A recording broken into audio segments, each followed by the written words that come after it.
In the weeks ahead, the National Football League will kick off another regular season. There will be many storylines ranging from the ongoing Deflategate to whether the Seahawks can recover from that debilitating Super Bowl defeat.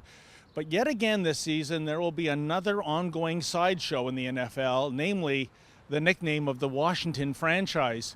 Rest assured, the PC lobby will continue to push for the club to eradicate the Redskins moniker. The NFL commissioner wants it gone, as does President Obama, because, hey, the nickname of a football club is the most pressing issue in the free world at the moment.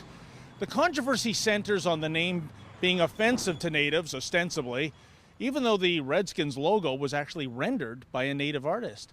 And how's this for a personal anecdote, folks? When I began my career in Northeast Alberta as a young reporter 30 years ago, I was always intrigued that whenever I went to the reserve for a story, there were so many natives donning native-themed sports apparel, from the Cleveland Indians to the Kansas City Chiefs, and get a load of this.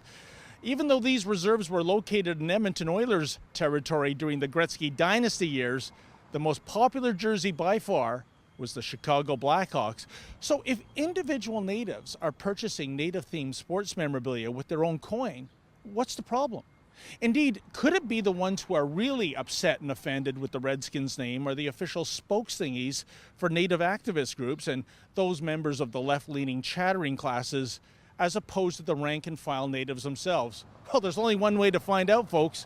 We decided to go out on the street and ask natives themselves their opinions. Sir, you yourself, you're a native. You don't find the logo and name Redskins offensive? No. So, ma'am, it's not offensive to you as a native then? No.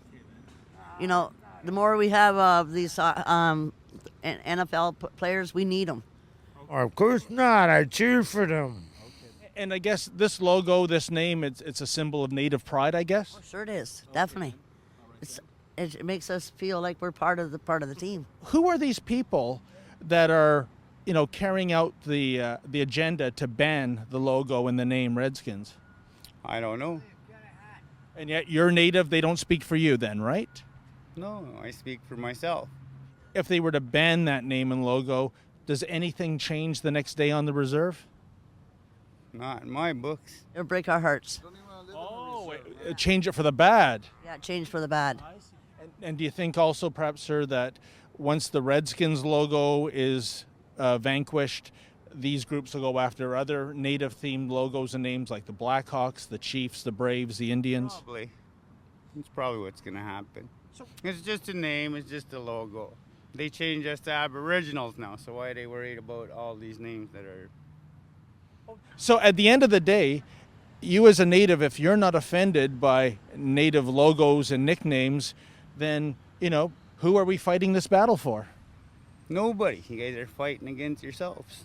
Well, there you have it, folks. Every native we spoke to, and there were many more who didn't want to go on camera, were not offended by the Washington Redskins name or logo. In fact, they weren't offended by any professional sports team name and logo that pertained to native culture. In fact, they took a measure of pride in those names and logos. So the question arises, if individual natives themselves aren't offended by native names and logos for sports teams, who really is? Or is this a matter of, yet again, political correctness run amok just for the sake of political correctness? For TheRebel.media, I'm David the Menzoid Menzies.